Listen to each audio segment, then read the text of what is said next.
إن الحمد لله نحمده ونستعينه ونستغفره ونعوذ بالله من شرور أنفسنا ومن سيئات أعمالنا.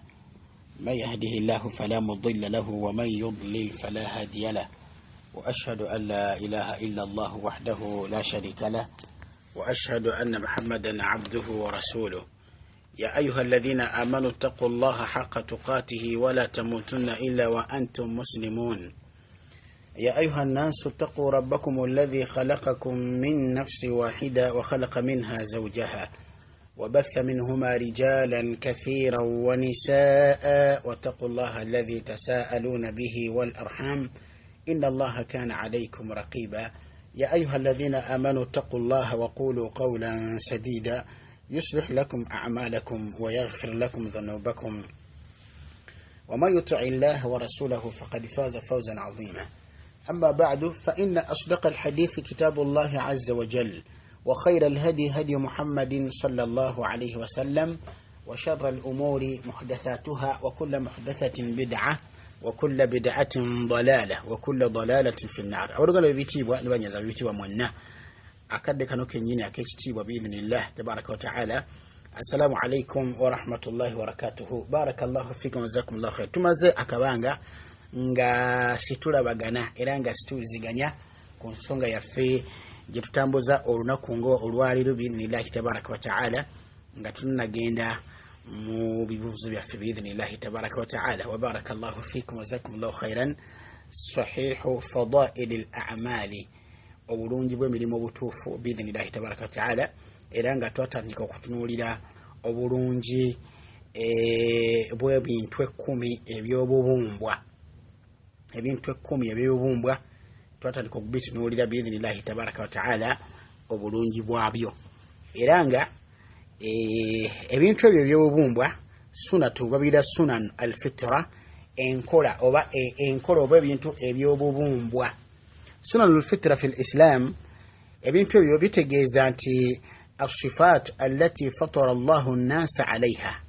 byebitendo Allah tabaraka wa taala byatonderako abantu oba byabumbirako abantu. makulu nti ebintu ebyo byabubumbwa. wallati yukammilu biha al-insanu hatta yakunu ala ajmal hay'a,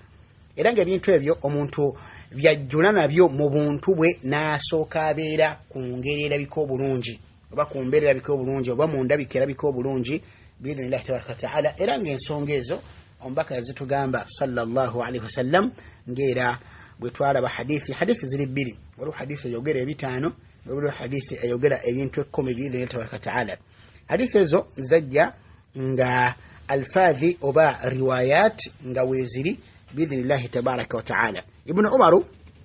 agamba mu sahih al-Bukhari biidhnillahi tabaraka wa taala ti ana Rasulullah sallallahu alaihi wasallam, mazmun baka alayhi salatu wassalam, yagamba nti min al-fitrati, mu bintu ebyobubumbwa naleetako, nagamba nti halqul aana, kwe kwerongoosa embugo, wa taqlimu al-adfar, n'okusala enjala, wa qassu sharibu oba wa qassu asharibi, n'okubeera nga tukendeeza amasulubu. kati ye yaleetako ebyo mu hadithi ya Abi Hurairah radhiyallahu anhu, ng'agira ddala ku mbaka sallallahu alaihi wasallam eri mu sahihi Muslim, bagamba nti 5 min al-fitra, ebintu 5 bya mu butonde. nagamba nti al-khitanu, okutayirira oba okukomola. ensonga eyo twagiraba mu darusi yaffe eyaggwa biidhnillahi tabaraka wa taala. twalaba okukomola, al-khitanu okukomola, wal istihdadu n'okwerongoosa embugo nga bwe tugenda okukiraba, wa taqlimu al-adfar n'okusala enjala, wa natfu al-ibti n'okuula oba n'okulongoosa enkwawa, wa qassu sharib n'okubeera nga tukendeeza amasulubu biidhnillahi tabaraka wa taala. kati ahadithi ezo ziraga ziri esose alese ebintu 3, eno nalete ebintu 5. ate hadithi ya Aisha radhiyallahu anha eri mu sahih Muslim, ero jasangene mu sunan Abi Dawuda, nga mbaka sallallahu alaihi wasallam ayogera ebintu 10, nga ayogera ebintu 10 hadithi eyo. kuba mbaka yagamba sallallahu alaihi wasallam hadithi Aisha eyo nti 10 min al-fitra, ebintu 10 bya mu bubumbwa. tabaraka wa taala Allah wekitiibwa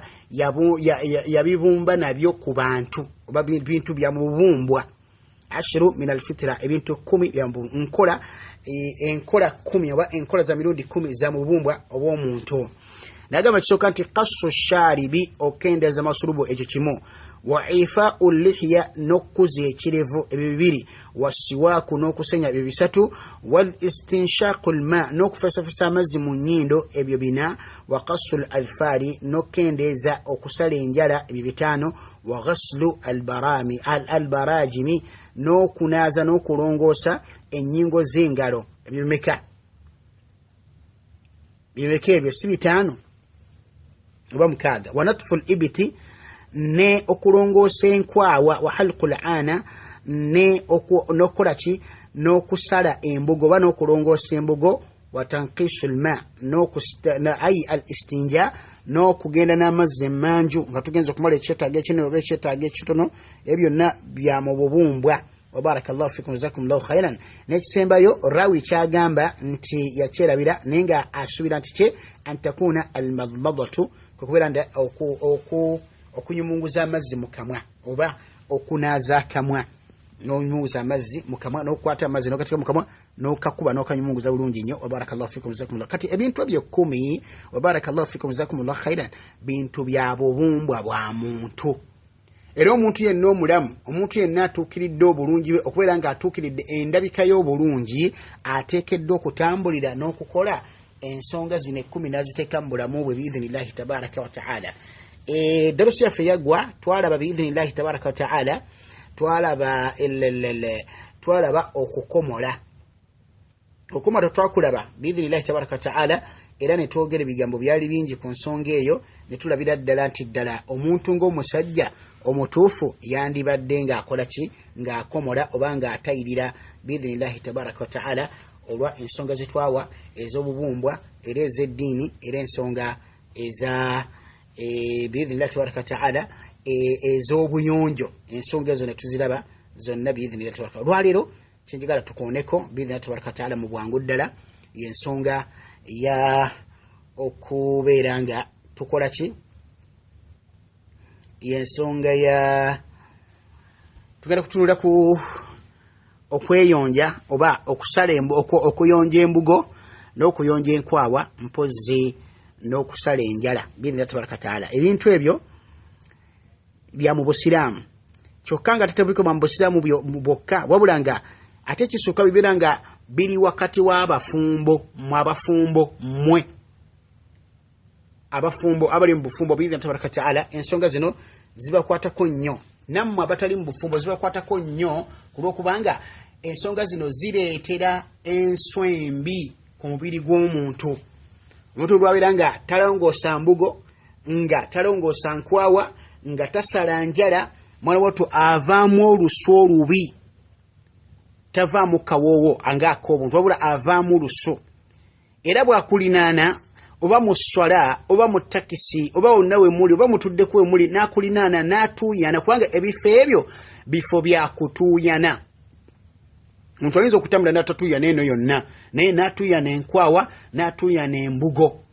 kati ebifo ebyo byangu nnyo bya kutuuyana kyobalaba nti omubaka sallallahu alaihi wasallam yateekawo enkola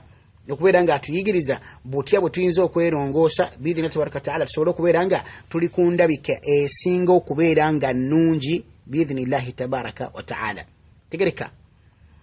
era ebintu ebyo birina amaswalihi duniyawiya wa diiniya birina amaswalihi ag'eddiini n'ag'edduniya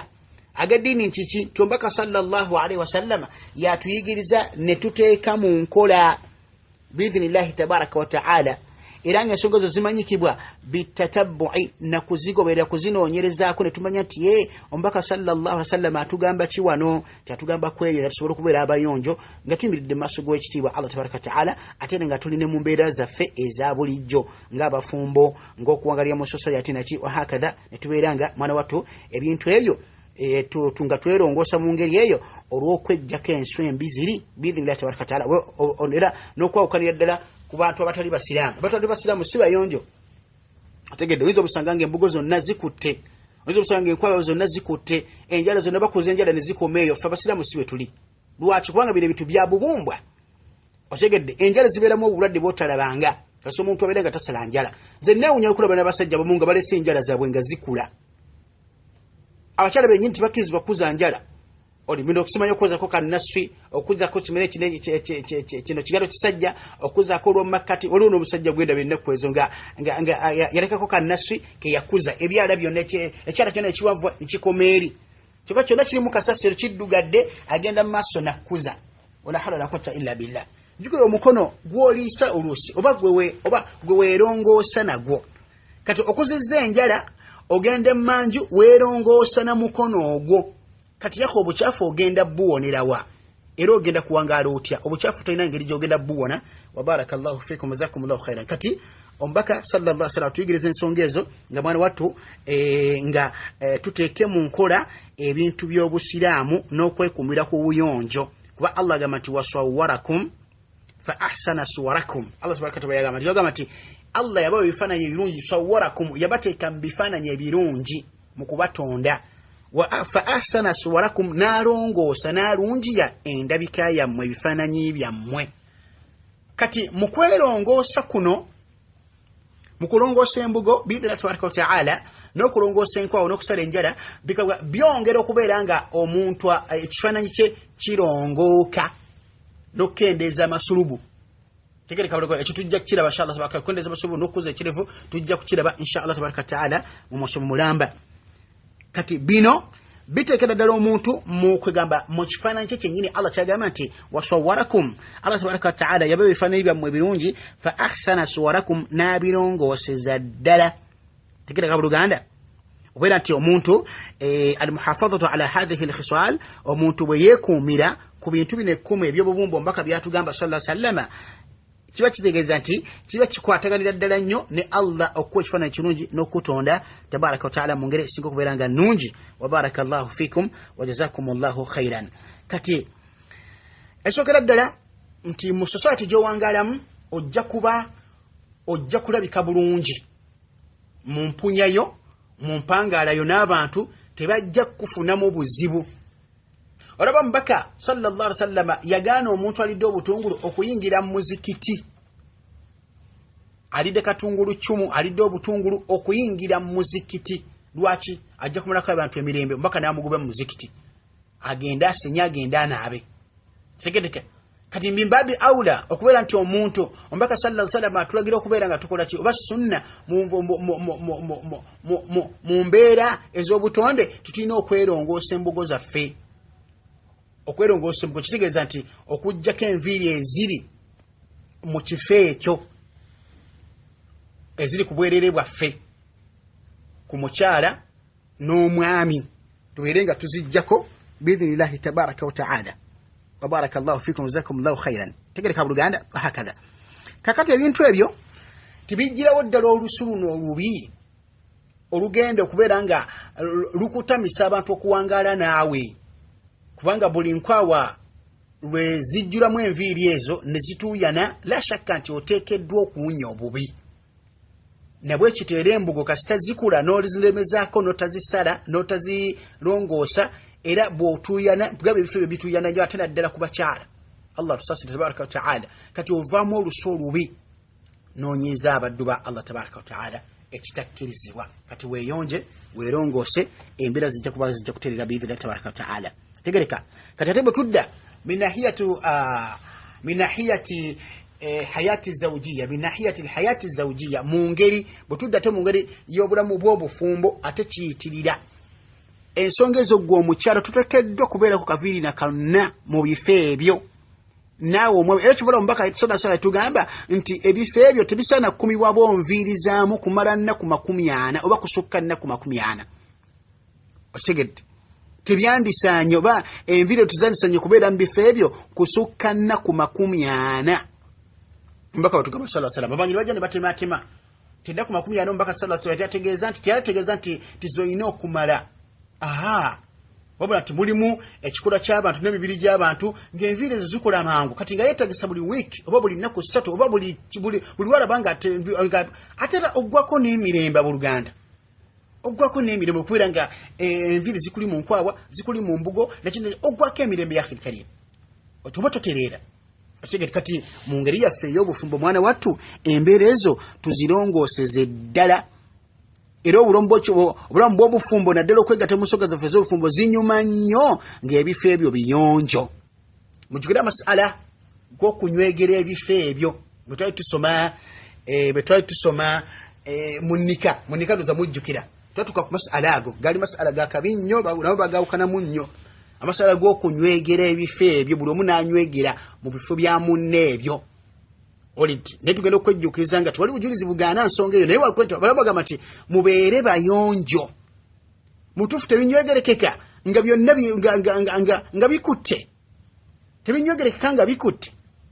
kuba bijja kuvamu olusu olutali lwabyo. Ebifo ebyo birina naddala omukyala ekifo kikiina olusu olwakyo oluli oligino Allah lya tabaraka wa ta'ala. Kati nga balekako enviiri zino zibeera kuli n'atuyana nakinaki zijja kula olusu olutali lwawo ebintu bibeere nga bicyankalana. Olusu olubi luttira ddala ensonga ezo feelings ne ziviirayo ddala n'owulira nga tokya nga kasowulira olusu nga lubi wallahi ofiira ddala appetite efiira ddala. Naye bwe lwogenda ewantu nga olusu lwawo lwe luliwo lwennyini oddamu buzimaanyi nakulaba nti ekifo kitukula alhamdulillah. Tegeka Oluganda era tugamba nti kikirizibwa buli omu okubeera nga anywegera mu kifo kya munne biidha tabaraka ta'ala naye nga mubeere bayonjo. Okitegedde tuuke mu kifunga kiyonjo tekiri mu kasasiro yenna omuntu ajja kuba mutebenkevu mu kunywegerawo mu kulabirirawo mu kwagalawo mu kutunuulirawo kwegamba labenga kwegamba nga atulawo obutunuulizi naye nadda mu mbeera akwatawo obukwasi naye nadda mu mbeera